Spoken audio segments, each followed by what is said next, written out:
یوسف کے بھائی مصر آئے اور اس کے ہاں حاضر ہوئے، اس نے انہیں پہچان لیا مگر وہ اس سے ناآشنا تھے۔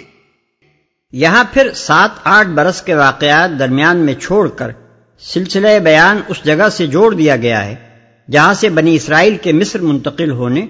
اور حضرت یعقوب علیہ السلام کو اپنے گم شدہ صاحبزادے کا پتہ ملنے کی ابتدا ہوتی ہے۔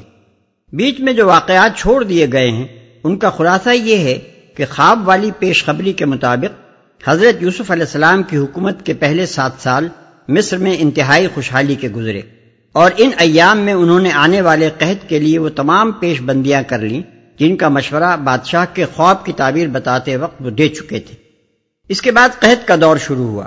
اور یہ قحط صرف مصر ہی میں نہ تھا بلکہ آس پاس کے ممالک بھی اس کی لپیٹ میں آ گئے تھے۔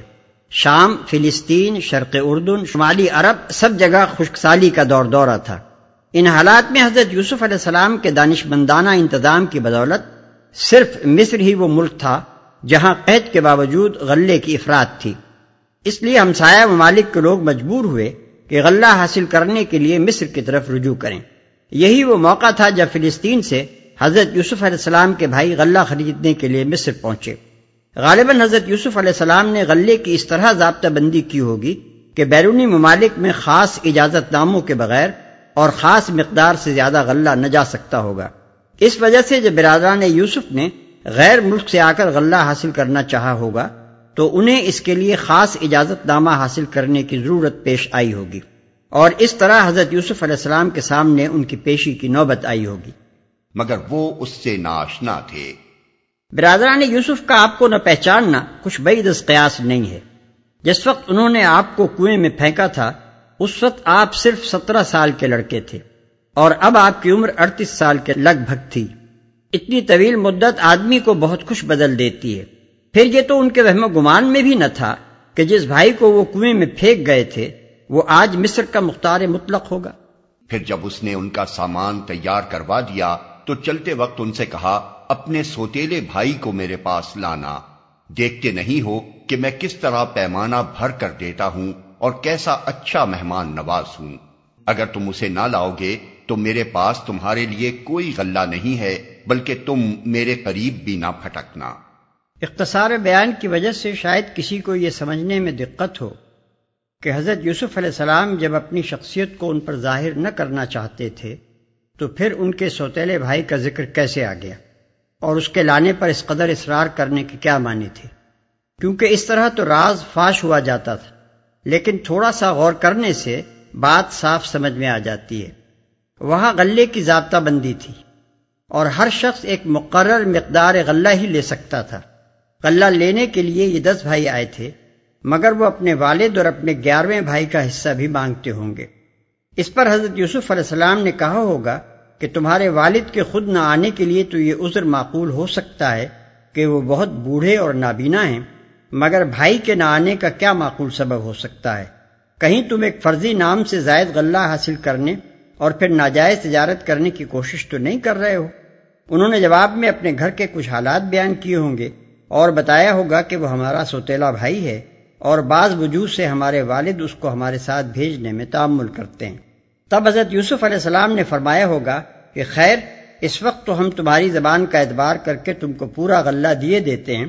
مگر آئندہ اگر تم اس کو ساتھ نہ لائے تو تمہارا اعتبار جاتا رہے گا اور تمہیں یہاں سے کوئی غلہ نہ مل سکے گا۔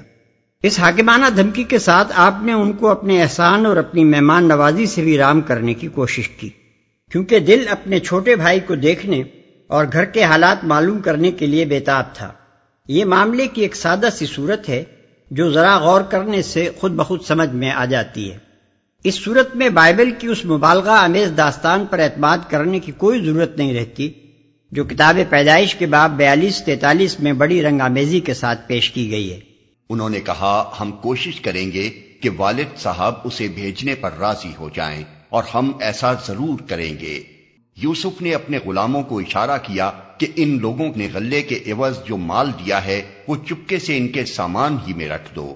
یہ یوسف نے اس امید پر کیا کہ گھر پہنچ کر وہ اپنا واپس پایا ہوا مال پہچان جائیں گے یا اس فیاضی پر احسان مند ہوں گے، اور عجب نہیں کہ پھر پلٹیں۔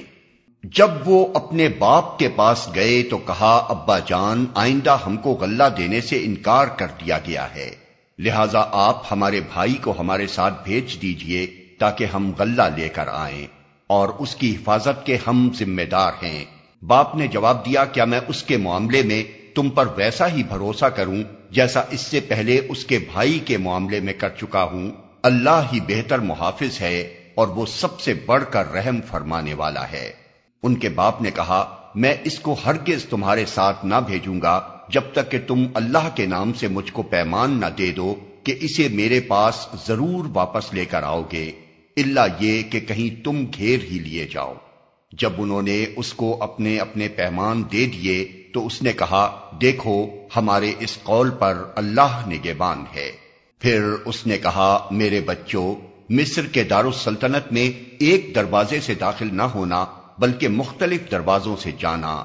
مگر میں اللہ کی مشیت سے تم کو نہیں بچا سکتا، حکم اس کے سوا کسی کا بھی نہیں چلتا، اسی پر میں نے بھروسہ کیا اور جس کو بھی بھروسہ کرنا ہو اسی پر کرے۔ اس سے اندازہ ہوتا ہے کہ یوسف علیہ السلام کے بعد ان کے بھائی کو بھیجتے وقت حضرت یعقوب علیہ السلام کے دل پر کیا کچھ گزر رہی ہوگی، مگر گو خدا پر بھروسہ تھا اور صبر و تسلیم میں ان کا مقام نہایت بلند تھا، مگر پھر بھی تھے تو انسان ہی، طرح طرح کے اندیشے دل میں آتے ہوں گے اور رہ رہ کر اس خیال سے کانپ اٹھتے ہوں گے کہ خدا جانے اب اس لڑکے کی صورت بھی دیکھ سکوں گا یا نہیں۔ اسی لیے وہ چاہتے ہوں گے کہ اپنی حد تک احتیاط میں کوئی کسر نہ اٹھا رکھی جائے۔ یہ احتیاطی مشورہ کہ مصر کے دارالسلطنت میں یہ سب بھائی ایک دروازے سے نہ جائیں، ان سیاسی حالات کا تصور کرنے سے صاف سمجھ میں آ جاتا ہے جو اس وقت پائے جاتے تھے۔ یہ لوگ سلطنت مصر کی سرحد پر آزاد قبائلی علاقے کے رہنے والے تھے۔ اہل مصر اس علاقے کے لوگوں کو اسی شبہ کی نگاہ سے دیکھتے ہوں گے جس نگاہ سے ہندوستان کی برطانوی حکومت آزاد سرحدی علاقے والوں کو دیکھتی رہی ہے۔ حضرت یعقوب علیہ السلام کو اندیشہ ہوا ہوگا کہ اس قحط کے زمانے میں اگر یہ لوگ ایک جتھا بنے ہوئے وہاں داخل ہوں گے تو شاید انہیں مشتبہ سمجھا جائے اور یہ گمان کیا جائے کہ یہاں لوٹ مار کی غرض سے آئے ہیں۔ پچھلی آیت میں حضرت یعقوب علیہ السلام کا یہ ارشاد کہ اللہ یہ کہ کہیں تم گھیر ہی لیے جاؤ، اس مضمون کی طرف خود اشارہ کر رہا ہے کہ یہ مشورہ سیاسی اسباب کی بنا پر تھا۔ اور واقعہ بھی یہی ہوا کہ جب وہ اپنے باپ کی ہدایت کے مطابق شہر میں متفرق دروازوں سے داخل ہوئے تو اس کی یہ احتیاطی تدبیر اللہ کی مشیت کے مقابلے میں کچھ بھی کام نہ آ سکی۔ ہاں، بس یعقوب کے دل میں جو ایک کھٹک تھی اسے دور کرنے کے لیے اس نے اپنی سی کوشش کر لی۔ بے شک وہ ہماری دی ہوئی تعلیم سے صاحب علم تھا، مگر اکثر لوگ معاملے کی حقیقت کو جانتے نہیں ہیں۔ اس کا مطلب یہ ہے کہ تدبیر اور توکل کے درمیان یہ ٹھیک ٹھیک توازن جو تم حضرت یعقوب علیہ السلام کے مذکورہ بالا اقوال میں پاتے ہو، یہ دراصل علم حقیقت کے اس فیضان کا نتیجہ تھا جو اللہ تعالیٰ کے فضل سے ان پر ہوا تھا۔ ایک طرف وہ عالم اسباب کے قوانین کے مطابق تمام ایسی تدبیریں کرتے ہیں جو عقل و فکر اور تجربے کی بنا پر اختیار کرنی ممکن تھی۔ بیٹوں کو ان کا پہلا جرم یاد دلا کر زجر و تنبیہ کرتے ہیں تاکہ وہ دوبارہ ویسا ہی جرم کرنے کی جرت نہ کریں۔ ان سے خدا کے نام پر عہد و پیمان لیتے ہیں کہ سوتیلے بھائی کی حفاظت کریں گے، اور وقت کے سیاسی حالات کو دیکھتے ہوئے جس احتیاطی تدبیر کی ضرورت محسوس ہوتی ہے اسے بھی استعمال کرنے کا حکم دیتے ہیں تاکہ اپنی حد تک کوئی خارجی سبب بھی ایسا نہ رہنے دیا جائے جو ان لوگوں کے گھر جانے کا موجب ہو۔ مگر دوسری طرف ہر آن یہ بات ان کے پیش نظر ہے اور اس کا بار بار اظہار کرتے ہیں کہ کوئی انسانی تدبیر اللہ کی مشیت کو نافذ ہونے سے نہیں روک سکتی، اور اصل حفاظت اللہ کی حفاظت ہے، اور بھروسہ اپنی تدبیروں پر نہیں بلکہ اللہ ہی کے فضل پر ہونا چاہیے۔ یہ صحیح توازن اپنی باتوں میں اور اپنے کاموں میں صرف وہی شخص قائم کر سکتا ہے جو حقیقت کا علم رکھتا ہو، جو یہ بھی جانتا ہو کہ حیات دنیا کے ظاہری پہلو میں اللہ کی بنائی ہوئی فطرت انسان سے کس سعی و عمل کا تقاضا کرتی ہے، اور اس سے بھی واقف ہو کہ اس ظاہر کے پیچھے جو حقیقت نفس الامری پوشیدہ ہے اس کی بنا پر اصل کار فرما طاقت کون سی ہے، اور اس کے ہوتے ہوئے اپنے سعی و عمل پر انسان کا بھروسہ کس قدر بے بنیاد ہے۔ یہی وہ بات ہے جس کو اکثر لوگ نہیں جانتے۔ ان میں سے جس کے ذہن پر ظاہر کا غلبہ ہوتا ہے وہ توکل سے غافل ہو کر تدبیر ہی کو سب کچھ سمجھ بیٹھتا ہے، اور جس کے دل پر باطن چھا جاتا ہے وہ تدبیر سے بے پرواہ ہو کر نرے توکل ہی کے بل پر زندگی کی گاڑی چلانا چاہتا ہے۔